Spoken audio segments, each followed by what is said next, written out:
Hello, hello, hello. How's it going?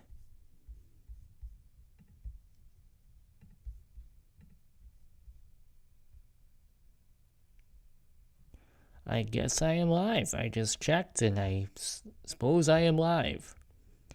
I have no clue if this is going to be any good or not, but we'll just do that. I'm going to real quick before I send this to anyone. I'm going to check and see if I can actually hear. So, one moment.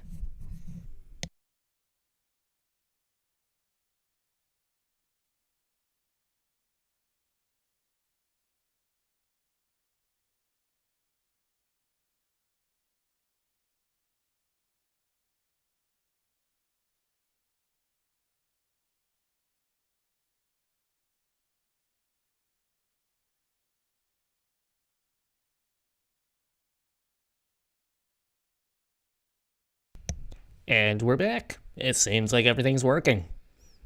Or as working as anything can happen over here. Which made absolutely no sense. But guess what? I'm barely monolingual, so you'll just have to live with that, I think. One moment, I'm going to adjust a thing or two or five. Why is that playing? Okay. That was weird. Okay.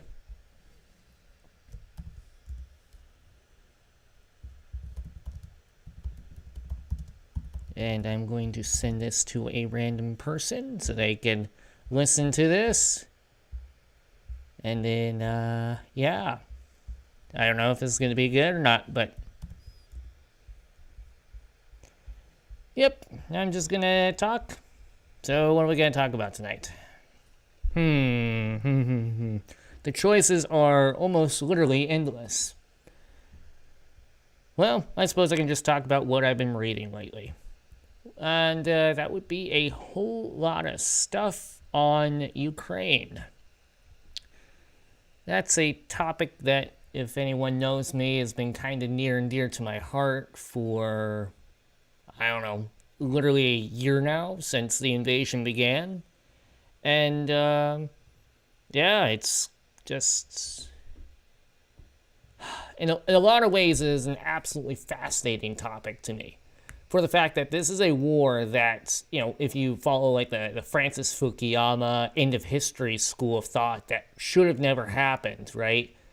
Or at the very least, that this is a war that should have, like, occurred and then just kind of sputtered out after a point was made, so to speak. But in the end, it's lasted far longer than anyone thought it would. Brought a whole lot more death and destruction than anyone probably could have ever even believed possible in the modern day. And it's the first war in Europe since the 90s in the Balkan Wars. And we don't really even count those because that was just kind of a little kerfuffle that the NATO troops quickly took care of. And it was kind of like, I suppose, out of the public imagination. But then again, I'm only speaking of that as a much younger person. So I don't know how many people thought of it as being a huge deal back in the day. But Ukraine is sort of just this, I suppose, a bellwether in the sense that it's kind of a latent superpower in the sense that Russia still has global aspirations, is trying to move its weight around in the East. And we in the West, I don't think really know what to do with that to a certain extent. And in a way, this really reminds me of the first months of World War One. Prior to World War One, I cannot for the life of me remember the name of the book, but prior to it, there was a book literally written about why war in Europe would no longer be really a thing.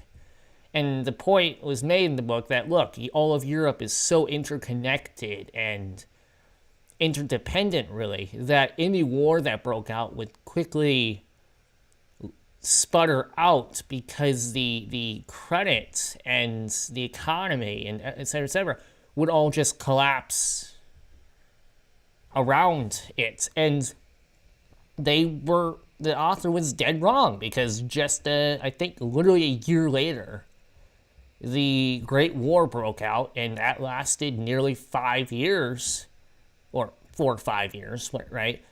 And was bloodier than Europe had seen in centuries, since probably the 30 Years' War, to be honest. Or no, not even that.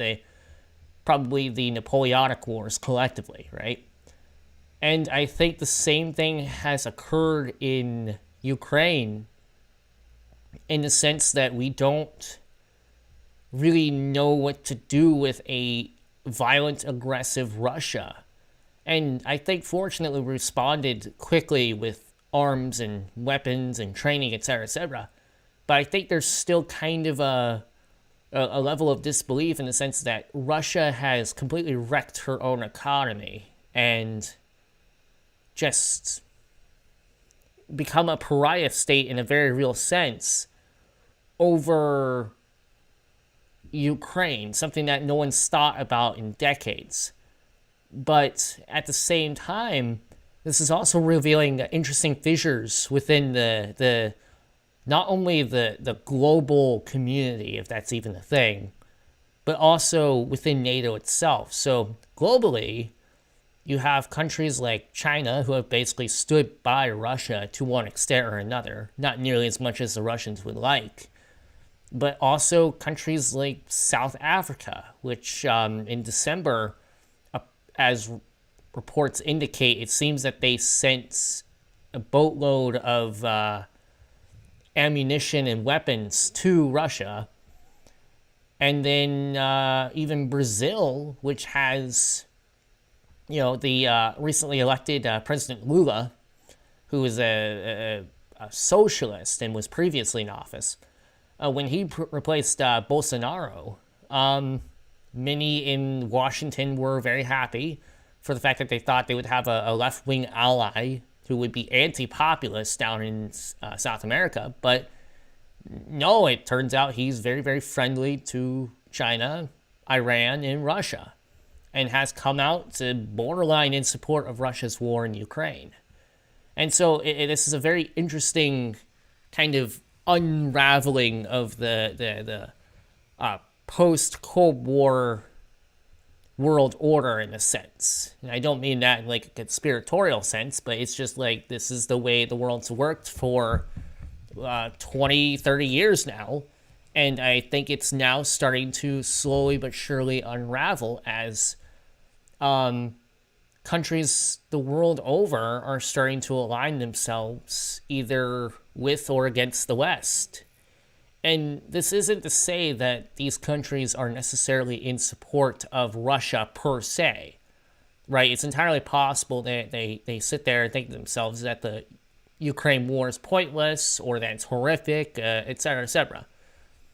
But they could be saying to themselves that Russia is standing up against the West, and therefore provides an alternative to the West. And so, as such, you have all the the usual suspects in the world siding with Russia in this, but you also have them becoming a beacon of just this alternative. And there was some news that came out very recently of renewed efforts to de-dollarize foreign reserves. And I'm not an econ guy at all, but from what I understand, the world reserve currency has, for the past, 70, 80 years, been the American dollar. And right now, there are renewed efforts by countries like China, Russia, for obvious reasons, Iran, Argentina, I believe Brazil, and a few other countries to switch from the dollar as a foreign reserve to the Chinese yuan.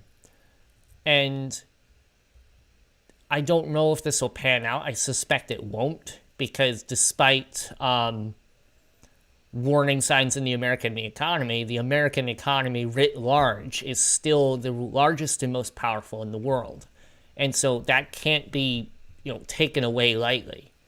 But then again, as we've seen with the Russo-Ukraine war, the Russians were willing to throw away all the economic progress, or as much as they've made, which is not very much, that they've made in the past 30 years, by quote-unquote liberalizing, for war. And I think in the Western mindset, this is a little bit baffling. Like, why won't they just liberalize? It's good for the economy. It's good for the people, yada, yada, yada. But they don't understand that there are other forces underway. And we're seeing this also pop up to an extent in China with, for example, the Chinese Communist Party under Xi Jinping increasingly bringing the economy under increasing Communist Party heel. And this is kind of a violation of the post-Mao, I don't want to really say social contract, but kind of social deal that was underway. That this deal was that the Communist Party would leave the people alone and allow them to basically go about their private business, i.e. business, and thus grow the economy, but the Communist Party would remain in charge and no one would question them. And this deal has gone on for decades, and under guys like Chairman, President Jiang Zemin and what is it? So I cannot remember his successor's name at the moment, but his successor, all the way up until to Xi Jinping, the economy looked to be increasingly liberalized, and there were great hopes that China writ large would become a more liberal, free state as the Chinese middle class grew and began to demand more and more rights.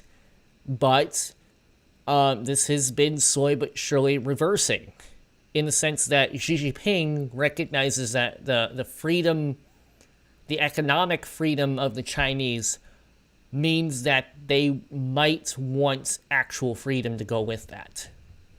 I don't have the numbers available. I could probably find them and post them somewhere. But there have been tens of billions of dollars in recent years leaving China, with even Western countries joining this exodus, very much because of this economic crackdown. And I think this is in part due to the fact that the average Chinese individual realizes that it doesn't matter how much they kowtow to the Communist Party, that they will always have a target on their back, that if they step out of line even once, or even more unfortunate, if someone else gets into power, they are liable to lose everything they've built up over the course of years.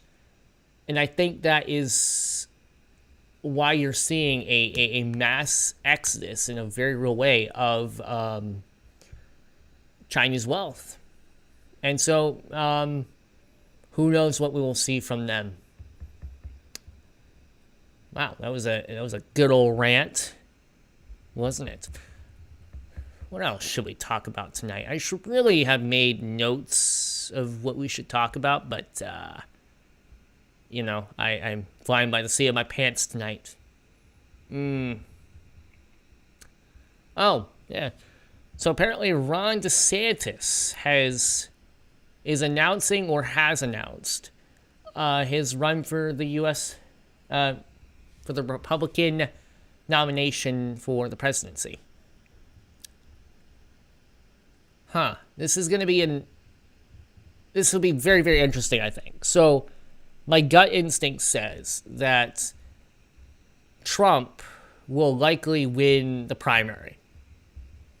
And this could go a number of ways. So I believe it was Neil Ferguson on the Goodfellas podcast made the point that if the economy goes into recession, which it seems likely it will within the next year, that almost certainly will almost terminally damage Biden's chances at re-election. Because there's been nary a president in U.S. history, I think with the exception of only one or two, that have managed to win re-election during a recession, right? It's the old Clinton adage, it's the economy, stupid. And in the populist age, we have seemed to actually have forgotten that, ironically. And so I can't help but agree with him on this assessment. So there is a strong possibility that Trump could win a second term. Now, what's going to be more complicated is how strong is Biden going to come out of the Democratic primaries, because he's having competition from, they're kind of wingnuts, to be honest with you. Marianne Williamson, I believe her name is, and RFK Jr. But they're polling well in some states, i.e., getting into 20s and 10s and 20s here and there, which provides a real challenge to Biden. I don't know if this amounts to much because the primaries are still months and months and months away, but it would be very, very interesting if someone as weird as RFK Jr. can actually mount a sizable opposition to Biden, or even worst case scenario, runs as a third party candidate. Because the dirty little secrets, or the dirty little not so secret of the Democrat Party at the moment is that they can't stand Biden. And that's not to say Trump is in any better shape, because there are sizable chunks of the Republican Party that do not want him to run again, who do not want him to become president again, and of which I count myself as one. So this is going to be a very bizarre election cycle, I think. And I don't really know what it's going to bring. But I guess if it's a Trump v. Biden, as much as I would loathe to see that, I think Trump manages to actually pull it out, ironically. And if that were to happen, I think I'll pull up Ben Shapiro on election night and just burst out laughing because of the absurdity of it. I'm not saying I don't think the country would be in good shape afterwards. I think you experience wide-scale rioting that might put the riots of the summer of 2020 from the group we shall not name to shame, to be honest with you. And I think it might increase the social instability of the United States. And I don't look forward to that at all. Then again, you could probably make this pretty solid argument that it wouldn't matter which Republican won in that situation, that the Democrats would probably act just as crazy. Because DeSantis has proven to be, at least as Florida governor, to be the kind of the smarter version of Trump when it comes to the culture war. And I think the Democrats, you can kind of smell their fear in the sense that they really, really don't like DeSantis. And so they're kind of having to prop up Trump in order to kind of forestall this DeSantis. Because if it's likely that Trump would win in another face-off with Biden due to the weak economy and how many people freaking hate his guts, it's also entirely likely that DeSantis would wipe the floor with Biden if they were put face-to-face. So, I don't know what that would turn into. It might turn into kind of a repeat of 2016, where segments of the mainstream media were giving a sizable platform and thus advertisement to Donald Trump in the thought that he would prove the weaker candidate to Hillary Clinton. And so it might be the case that they also platform Trump again because they think he's the weaker candidate against Joe Biden, which he undoubtedly is. Because the biggest problem with the electability of Trump is that no one has no opinion of him. Or stated a better way, no one thinks of Trump and doesn't have an opinion of him already. So there's very, very, very few fence sitters. So I don't know how many people would actually switch. I think enough might switch, or enough might go out and vote, or enough might stay home that he could eke out a win. But his electability problem is still that too many people have an opinion of him, and that opinion isn't good. And Joe Biden was able to run his campaign in 2020 as a basement campaign, or this is in the vein of Herbert Hoover's front porch campaign, where he didn't leave Ohio, he just sat there and let his cronies do the electing for him. And so it might very well be the same thing with Biden, that the less he says, the more voters like him, which is certainly how it worked in 2016. As for downstream ballot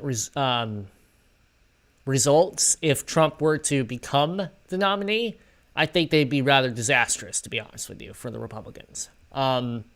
We saw this in 2022, where the more MAGA Republicans got swamped in races that shouldn't have even been close.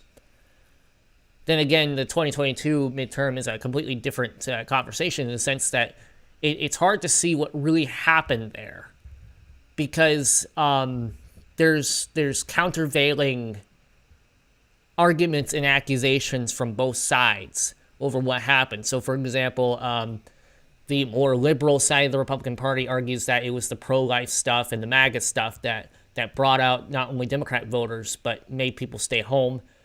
The other side argues that Mitch McConnell and his cronies pushed resources in places they didn't need to push resources, and withheld resources in places that really needed it. And I suppose where I stand on that argument would probably be more towards the former, to an extent, in the sense that in that type of election cycle, with Biden's approval ratings where they were, and they've only gotten worse since then, Republicans didn't need much advertisement. But who knows? My fear is that we're just going to double down on stupid, I think. But then again, I still cannot fathom why someone would vote for someone such as John Fetterman in Pennsylvania. But I couldn't fathom who would vote for Donald Trump in 2016. So what do I know? I guess I'll circle back to Ukraine a little bit. Apparently, in the past couple of days, the U.S. has okayed, finally, the training of Ukrainian troops on F-16s and the other variants. And this is a very interesting timing, in the sense that it's about a year too late. Or maybe it's not too late. Like, who knows what the future is going to hold there. But for a year, since March of 2022, the Ukrainians have been pleading effectively with the Biden administration and other NATO allies to send over F-16s and other fighter planes like that. I believe they are fourth-generation fighters, I believe. And the argument from the administration and other NATO allies has been that this would be an escalatory move, that this would be effectively crossing the Rubicon and would make the Russians lash out even worse. And the arguments I can't help but think is, I don't know, what are the Russians going to do? Become more aggressive? They bomb more people? What are they going to do? So that argument never made sense. However, I recently read an argument, I believe it was from, it was either Jim Garrity or Rich Lowry over at National Review, a site I highly recommend, that made the argument that this might signal the fact that the United States just doesn't have the F-16s to give. And the reason I say that is the wording was that the United States would allow for the training of Ukrainian troops on the F-16. Not that we were going to start shipping the F-16 over to Ukraine. And the reason behind this apparent inability to send them over, or lack of willingness to send them over, might be the fact that we are also realizing that we must now support Taiwan, as China has increasingly signaled that it is going to, within the decade, invade. And that we are trying to give them as many, beans, bullets, and band-aids as we can to protect against that. And this brings up a very interesting problem for the United States, that our defense industrial base has withered to the point that we can't maintain production of enough weapons for a two-front war anymore. And that seems utterly baffling for the fact that supposedly our military posture for the past 70 years has been a multi-front war, right? So, World War II, very famously, we were fighting, not only on the beaches of Normandy and Italy and North Africa and all there, but all over the Pacific as well. A very good book on the subject, of course, in my opinion, is The Second World Wars by Victor Davis Hanson, and who does a fabulous job, in my opinion, of laying out the true scale of the conflict, or as he would argue, conflicts. And it's just an utterly massive scale. And the United States wasn't really in much of a different position after the World War, for the fact that we discovered we now had to fight, or at least stand off, rather, against the Soviets. And that necessitated the U.S. military and our allies being in basically all corners of the world. And as such, our military posture had to be towards a multi-front war with the troops necessary to do that, and presumably the equipment necessary to do that. But that has not been borne out in the evidence so far. I believe we are, with the amount of javelins and Stinger missiles we sent over to Ukraine, it seems we are years behind in production to replace those. So, for example, it take, I believe they said it was 7 years to replace the javelins and 10 years to replace the Stingers or something like that, or some comparable number. And the question I have is, well, if that's all it takes to deplete our stocks, then what chance do we have to stand up against the Chinese if we end up in a shooting war with them, as members of the military have seemed to be indicating in recent days? And this is not, it's not just javelins and Stingers, but apparently also F-16s. And we are apparently very behind schedule on weapons deliveries to Taiwan. I believe it was 900 million we're behind on. And we're also struggling to keep up with things like artillery production for artillery shells for Ukraine. I believe we only have one factory in, I believe it's Pennsylvania, Ohio, somewhere like that, that produces 155 millimeter shells. And if we're behind on basics like that, then what the heck are we doing? And most importantly, what the heck are we going to do? Are we going to expand production to be able to restock as well as to expand our arsenal? Or are we going to keep going the course? And with the political situation in the United States, I suspect we're going to keep the course. And that's a scary thought, for the fact that we're having greater and greater enemies appear before us. but we're not putting the production necessary, or rather the effort necessary to face them. And this is not only on the weapons front. We're also running short on troops. Quite famously, the past 2 years, we've fallen short on recruitment goals for the U.S. military. And I read a very interesting argument. I don't know if I buy it or not, but the argument goes that the reason we're running short on recruits, or we're falling short on recruitment rather, is that because of the opioid epidemic in the United States. And they argue that I believe it was last year, we lost around 100,000 people to overdoses, and that amongst those 100,000 were young men we would normally be recruiting for the military, but have instead died from overdoses.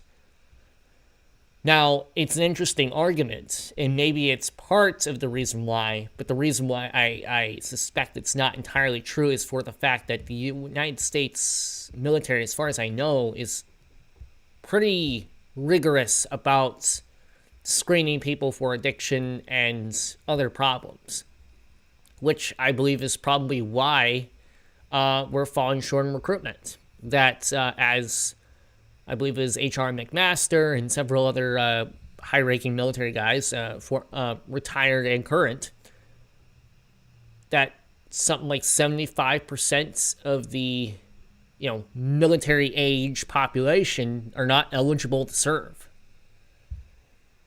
And this is for a number of reasons. This is because of things like felony charges, drug use, physical inability to do it, which I'm one of them. I got a bum shoulder and terrible eyesight.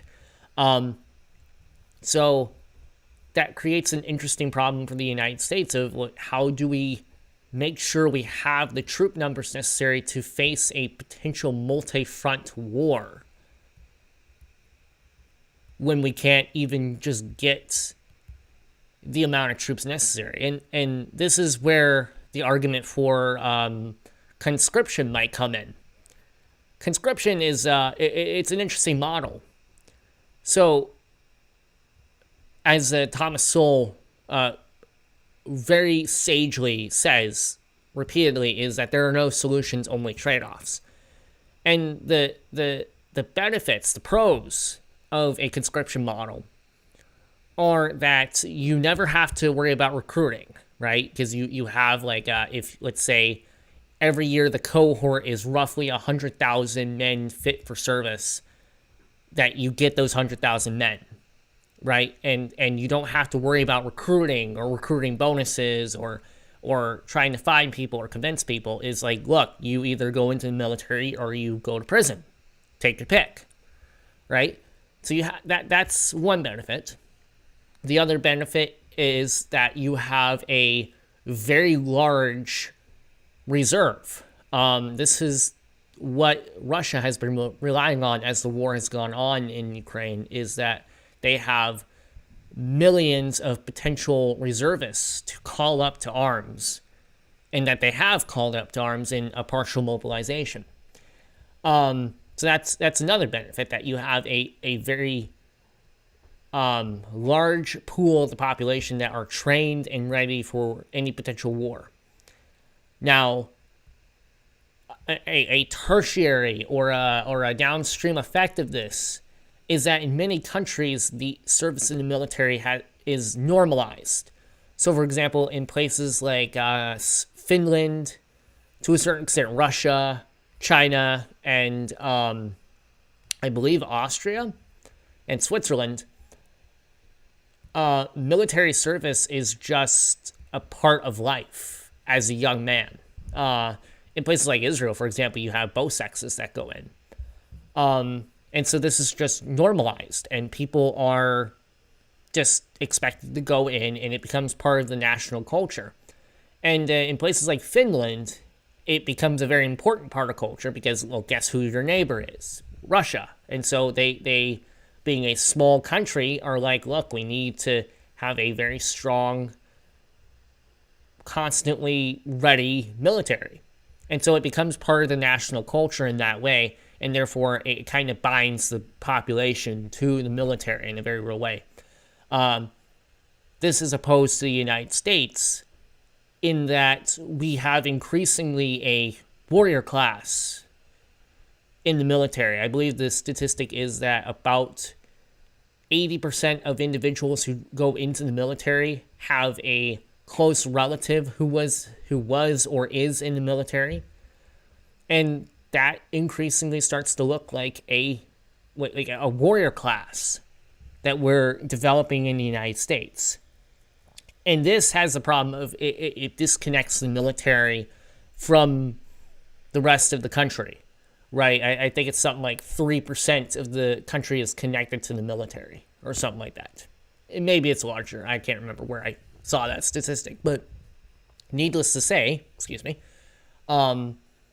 this means that a small minority of the country is involved in national security affairs. And this can create a problem of the rest of the country just doesn't get it and thus can't properly empathize or sympathize with military affairs.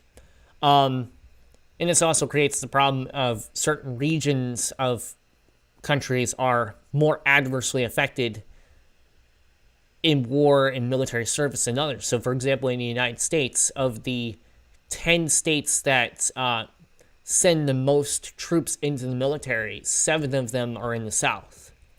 And this is because of, a tradition of military service down there.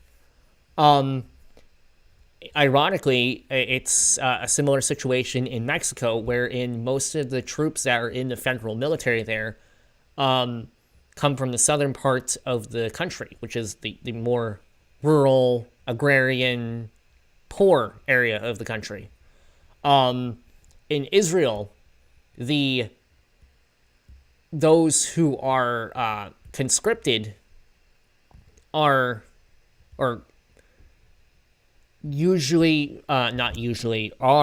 of the secular Jewish population in Israel. So, for example, if you are ultra-Orthodox or I believe even Orthodox Jew or Orthodox Jewish or however the heck you say it, in Israel, you're exempted from military service. And so this creates a harsh a conflict within Israeli society for the fact that not only are Orthodox Jews exempted from compulsory service in the military, but so are Arabs, and whether they be Christian or Muslim or whatever. And so this creates a problem that's a disproportionate amount of the casualties and the weight of defense fall on one segment of society while the other parts of that society are exempt. In Britain, it's almost only, poor or working class, young English and all them that join the military as well. And so you're having the increasing problem that as more and more immigrants flood into Britain, comparatively few of them actually join the military. Unfortunately, the United States doesn't have this problem as far as I can tell. I believe certain minorities within this country actually overrepresent in their service in the military, particularly Native Americans and blacks, I believe. But don't quote me on that. I guess this is a good point to point out that this is very much unscripted. I have no notes and thus no sources. So if you hear anything that sounds very obviously wrong, tell me about it. Yell at me. Throw stuff at me. If you can find me, anyways. And if I notice anything after re-listening to this, which I probably will, and cringe at my own voice, I will make a note of it on next stream. So, yep, just a random aside. Where will we talk? Yes. Leading the rabbit right back around to where we were talking about, in a very roundabout fashion that only I can do. The other con of having a conscript military is that you can't very easily use them for offensive action. as Russia has demonstrated. So, the Russian military prior to the Russo-Ukraine War was a bizarre hybrid of volunteer and conscript. So, for example, they after the 2008 financial crisis, Russia, which was just as badly hit as the rest of the world, to save money, began to try to transition the military from a conscript military to a volunteer force. But they apparently never, as I understand it anyways, never completed this. And so you have a partial conscript system where you get conscripts every year, but they were also very heavily reliant on a volunteer force as well. Which this was kind of a situation in true Russian fashion that you have no, it just doesn't work out either way you do it. So because of that, going back to the problem of, offensive action with conscripts, is that, when you turn 18 or whatever age the age of conscription is in your country, if you expect to just join the military for a couple of years and then be demobilized and put into reserves and all that jazz, a lot of countries accept this as just a fact of life, as previously stated. It becomes part of the social fabric, right? But the problem becomes if, let's say you want to send your troops to Afghanistan, because why not? A lot of people start having a problem with this because those sent have no choice. And if the bodies start piling up, social unrest, social instability becomes an increasing problem because the young men sent into war have no say or anything at all, even more so than if they volunteered. And so, despite what the song BYOB would claim, the poor soldiers that went to Iraq volunteered to go and fight, right? And so that creates much less of a moral conundrum for the U.S. government or the U.S. population in the fact that, look, these guys volunteered for military service. They knew what they were getting into to a certain extent, or as much as they can, right? And so when you have a conscript military, this kind of goes out the window. And I guess the last problem the major problem I can think of with conscript militaries is the fact that you can't really hold on to them for long periods of time. So this is kind of a lot of conscript militaries only have their troops in for 2 or 3 years, which is not a long time if you're trying to develop a really efficient fighting force, right? And so you have troops constantly cycling in and out of the military with perhaps not enough training going into them to make them that useful in combat. But yeah, that's just my 2 cents on that subject. I don't know why we talked about that, but we talked about it. Well, I think we're near-ish the 45-minute mark. Ish. So, I suppose we will stop for this week, or whenever the heck I decide to go stream again.